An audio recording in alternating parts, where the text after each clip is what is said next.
Girls from the Spanish town of Alcàsser went missing without a trace in November 1993. For months, authorities relied solely on shaky eyewitness accounts. However, evidence from the crime scene led authorities to the men who killed the girls, or apparently killed them. Alcàsser in 1992 was a small, tight-knit town just outside Valencia, nestled amid orange groves and winding roads that led into the surrounding countryside. It was the kind of place where everyone seemed to know each other, where the rhythms of daily life revolved around family, school, and the modest pleasures of small-town Spain. The early 1990s were a time of transition for the country itself. Spain had emerged from decades of dictatorship under Franco less than 2 decades earlier, and democracy was still fresh, alive with both optimism and uncertainty. Young people in particular felt the shift. They were the first generation to come of age with freedoms their parents had never known, with access to global culture, music, fashion, and new horizons. In Alcàsser, 3 teenage girls embodied this moment of possibility. Miriam García Iborra, Antonia, Toñi, Gómez Rodriguez, and Desirée Hernández Folch. Each was different. Each carried her own dreams and quirks, but together they formed a bond that was inseparable. They were just 15, 16, and 14 years old, still navigating adolescence, yet already beginning to imagine their futures. Miriam was born in 1977, the daughter of Fernando Garcia and his wife. She was bright, ambitious, and deeply loved by her family. Her father, a determined man with a strong sense of justice, doted on her, encouraging her education and independence. Miriam was known among friends for her intelligence and her smile, the way she could balance seriousness with lightheartedness. She loved music, enjoyed spending time with her friends, and like so many teenagers, she was beginning to explore what it meant to step out into the world as her own person. Toñi, just a year older, was more outgoing, with a warm personality that made her popular among classmates. She was practical, energetic, and often the one who brought humor and laughter into the group. Her family, proud of her and supportive, described her as affectionate and loyal. Toñi loved to dance, loved the rituals of being a teenager in Spain. At the time, the weekend gatherings, the music that defined their generation, the sense of community that came with being young in a small town. Desirée, the youngest, was only 14. She had an innocence that made her endearing, though she was also curious and eager to grow up alongside her older friends. Her family was protective of her, but they trusted Miriam and Toñi. The 3 girls spent countless afternoons together, their friendship a refuge from the awkwardness of adolescence. Desirée had her own dreams, her own hopes for the future, though at 14, they were still hazy, still forming in the backdrop of school and family life. Together, Miriam, Toñi, and Desirée were a trio. They walked to school together, shared secrets, made plans, and dreamed aloud about what was to come. They lived in an era before smartphones, before the constant buzz of digital connection. Their world was physical, tangible, passing notes in class, walking the streets of Alcàsser, making plans face to face. In that world, the bonds of friendship were strong, woven from shared moments and laughter. In November 1992, those bonds were focused on one particular night. A party was being held in a nearby town, Picassent, at a club called Cooler. For teenagers like Miriam, Toñi, and Desirée, such parties were highlights, a chance to dress up, to dance, to step out of the ordinary. That Friday night, November 13th, the 3 girls planned to go together. The evening began innocently. They dressed carefully, choosing outfits that balanced style with the limits of their teenage wardrobes. Their families saw them off with the usual words of caution: "Be safe, come home soon." No one imagined anything other than a normal night. They planned to hitchhike, as was not uncommon at the time, hoping to catch a ride to Picassent since they had no car of their own. Hitchhiking, though risky, was not unusual in small-town Spain. Many young people did it, relying on the trust of strangers or acquaintances to get from one town to another. The girls walked together, chatting and laughing, the excitement of the party buzzing between them. They reached a petrol station on the outskirts of town, a common spot to try to catch a ride. Witnesses later reported seeing them there, trying to flag down cars. The night air was cool, the sky darkening as they waited, Sometime after 9 p.m., a car stopped. Inside were two men, Antonio Angles and Miguel Rickett, strangers to the girls, but willing to offer a ride. Whether the girls hesitated or whether they climbed in quickly is not fully known, but what is certain is that they accepted the offer. To them, it must have seemed like just another hitchhiking moment, just another ride to a nearby town. They could not have known they were stepping into the hands of men who would become infamous across Spain. The car pulled away from Alcàsser, carrying the three girls toward what they believed would be a night of music and dancing. Instead, it carried them into one of the darkest crimes in Spain's history. When they did not return home that night, their families assumed they had stayed longer at the party. But as hours turned into dawn, and dawn into the next day, worry began to creep into their homes. Calls went unanswered. No one had seen them in Picassent. By the following evening, fear had taken hold. The girls had vanished. For Alcàsser, the disappearance of Miriam, Toñi, and Desirée would become a defining wound, a nightmare that stretched across weeks, then months, until the discovery of their fate shattered not only their families but the entire nation. On January 27, 1993, more than 2 months after Miriam García, Antonia, Toñi Gómez, and Desirée Hernández vanished, the truth of their fate was revealed in the most horrifying way.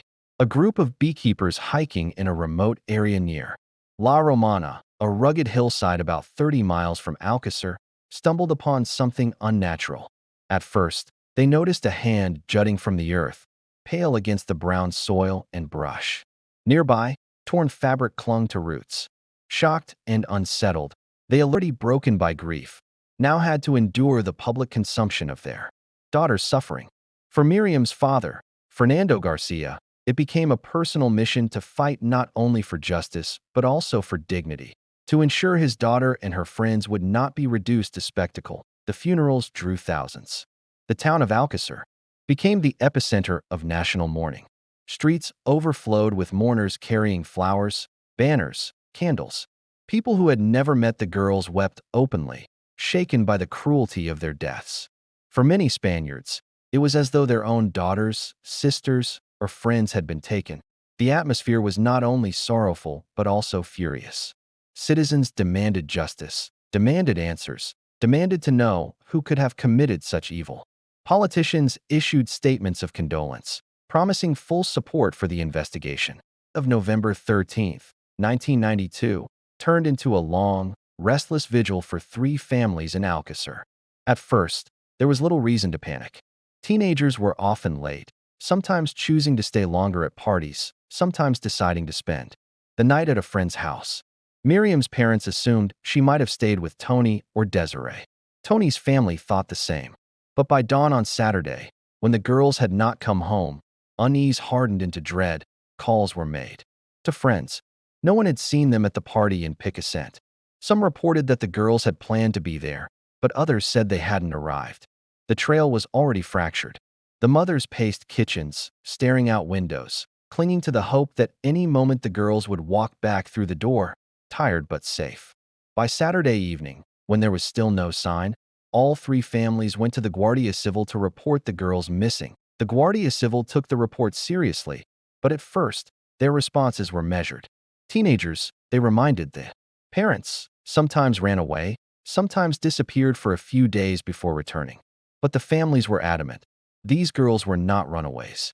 They were responsible, loved, deeply connected to their homes. They had left for a party and had not returned. Something was wrong. Searches began immediately. Officers questioned people in Alcàsser and Picassent. Witnesses came forward, recalling seeing the girls hitchhiking near the petrol station. Some remembered a white car stopping. The details were vague, but it was enough to suggest they had indeed accepted a ride. Beyond that, the trail grew cold. As days turned into weeks, the case ballooned. Local newspapers published their photographs. 3 smiling teenage faces, bright with youth, now haunting in their absence. Television picked up the story. Soon, all of Spain knew the names: Miriam, Toñi, and Desirée. Their disappearance struck a chord because it tapped into the primal fear of every parent. These were ordinary girls from an ordinary town. They could have been anyone's daughters. The media coverage intensified with each passing week. Family members appeared on television, pleading for information. Miriam's father, Fernando Garcia, emerged as the most vocal advocate, tirelessly demanding answers, pressing the authorities, keeping his daughter's name and those of her friends in the public eye. His grief was raw, his determination unyielding. He refused to let the case fade into obscurity. The community of Alcàsser rallied around the families. Posters with the girls' faces were plastered on walls, lampposts, shop windows. Volunteers organized searches of nearby fields, roadsides, abandoned buildings. Cars drove through the countryside, symbols. Photographs of their smiling faces, taken in the months before their disappearance. Teachers, neighbors. Spain, for months, lived with the story of Miriam, Toñi, and Desirée. Their names were spoken in homes far from Alcàsser, their faces familiar to people who had never met them. And then, in late January 1993, more than 2 months after that November night, the nightmare reached its devastating climax. A group of beekeepers searched Ricket. The suspects emerged. Both men were already known to police. Antonio Angles, born in 1966, had a long history of crime and violence. Of Irish descent, but raised in Spain, he grew up in the Valencia region in a family marked by poverty and dysfunction. His adolescence was troubled. He ran with gangs, became addicted to drugs, and developed a reputation for volatility. By his 20s, Angles had accumulated convictions for theft, assault, drug trafficking, and abuse. He had served prison time and was considered dangerous and unpredictable. Miguel Ricket, born in 1969, was cut from similar cloth but had always lived in Angles' shadow. He too struggled with drugs and petty crime, but he lacked the dominating, sadistic streak of his friend. To police, Ricket was a follower, a man who went along with Angles' plans rather than orchestrating them. Still, his history with the law made him a credible suspect. Investigators tied the men to the crime scene through a combination of forensic and circumstantial evidence. Witnesses reported seeing a car resembling one Ricket had access to near where the girls had last been seen. Items found at La Romana linked back to Angles' associates. The net began to close. The arrest of Miguel Ricket on January 28, 1993, the day after the discovery of the bodies, police arrested Miguel Ricket. Interrogated for hours, he eventually admitted involvement.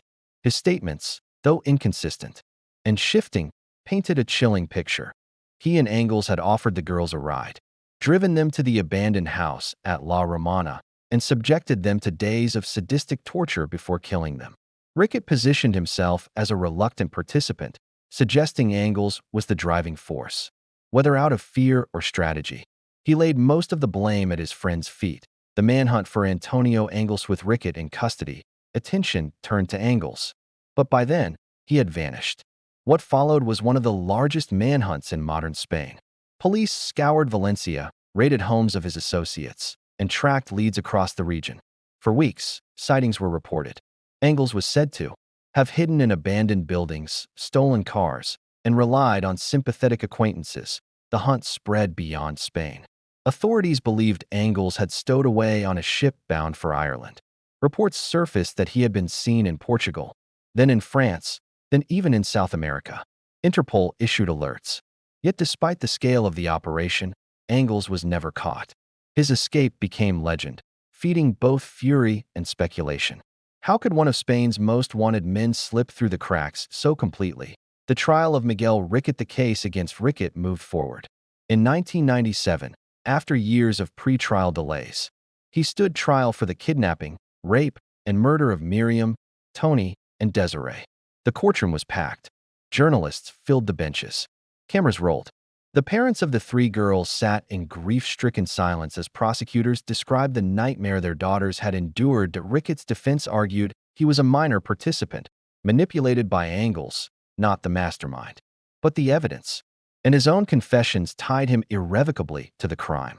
In December 1997, he was convicted and sentenced to 170 years in prison. For many Spaniards, it was a partial victory. One man was punished, but the true architect, Antonio Angles, remained free. The controversies and conspiracy theories from the beginning. The Alcàsser case was dogged by controversy.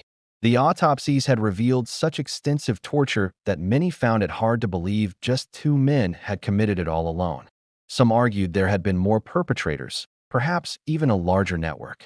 Rumors of snuff films, satanic cults, and powerful elites circulated widely, fueled by the inconsistencies in the investigation and Ricketts' contradictory testimonies. Fernando Garcia, Miriam's father, became a leading voice in questioning the official programs like Esto es lo que hay sensationalized the tragedy, airing graphic details and giving platforms to alternative theories. The case became not only a crime but a media circus, dissected in living rooms across Spain in a way that sometimes bordered on voyeurism. The enduring impact decades later, the Alcàsser case remains one of Spain's most infamous. Miguel Riquet, after serving 21 years, was released in 2013 under the European Court of Human Rights ruling that Spain's sentencing practices violated EU law. His release reignited anger and reopened old wounds.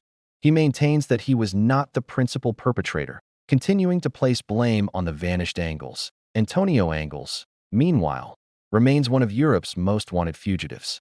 Whether he died during his escape or still lives in hiding is unknown. Theories abound. Some say he drowned trying to flee a ship near Dublin. Others believe he slipped into South America and built a new life.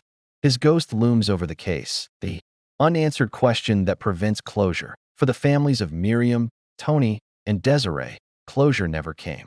Their daughters' photographs remain on mantles, their absence felt every day. The case scarred Spain, a nation forced to confront both the depths of human cruelty and the imperfections of its justice system. The Alcàsser girls are remembered not just as victims, but as symbols. They represent innocence destroyed, justice denied, and the way a single crime can shape a country's conscience for decades.